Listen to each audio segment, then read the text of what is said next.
सत्याचा आवाज, खोट्याला चोप देणार. आपण पाहत आहात जनशक्ती लाईव्ह न्यूज. निर्भीड बातम्या, निडर पत्रकारिता.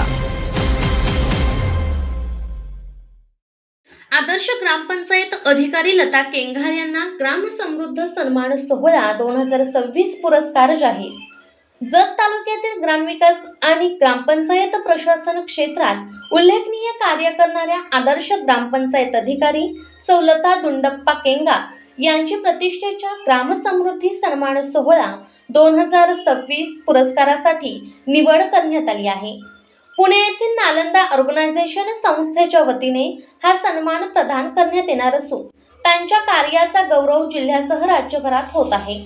नालंदा ऑर्गनायझेशनच्या माध्यमातून महाराष्ट्र राज्यातील विविध ग्रामपंचायतींमध्ये कार्यरत अधिकारी, कर्मचारी व समाजसेवक यांच्या कार्याचे सर्वेक्षण करण्यात आले होते.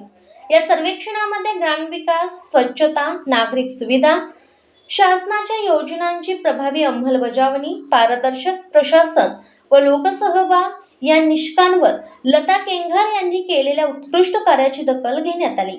संस्थेच्या निवड समितीने त्यांच्या आदर्श ग्रामपंचायत अधिकारी म्हणून निवड जाहीर केली असून त्यांना ग्रामसमृद्धी सन्मान सोहळा 2026 या राज्यस्तरीय पुरस्काराने गौरवण्यात येणार आहे.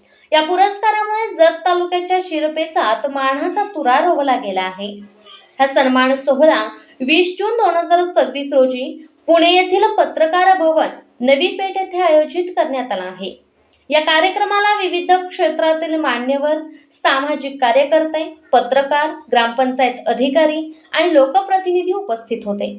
लता केंघार यांनी आपल्या सेवा काळात ग्रामीण विकासाला गती देण्यासाठी अनेक उपक्रम राबवले आहेत. शासनाच्या विविध योजनांचा लाभ सर्वसामान्य नागरिकांपर्यंत पोहोचवणे, ग्रामपंचायतीच्या प्रशासनात पारदर्शकता आणणे तसेच नागरिकांच्या समस्या सोडवण्यासाठी सातत्याने प्रयत्न करणे, यामुळे त्यांची एक कार्यक्षम व लोकाभिमुख अधिकारी म्हणून ओळख निर्माण झाली आहे. त्यांच्या या यशाबद्दल ग्रामपंचायत क्षेत्रातील अधिकारी, कर्मचारी, लोकप्रतिनिधी, सामाजिक संघटना तसेच नागरिकांकडून अभिनंदनाचा वर्षाव होत आहे.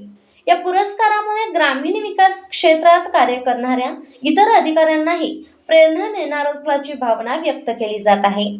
लता केंघार यांना मिळालेल्या या राज्यस्तरीय सन्मानाबद्दल सर्व स्तरातून अभिनंदन होत असून त्यांच्या पुढील कार्यासाठी शुभेच्छा व्यक्त करण्यात येत आहेत. जनशक्ती लाईव्ह न्यूज चॅनलला लाईक करा, शेअर करा आणि सबस्क्राईब करा.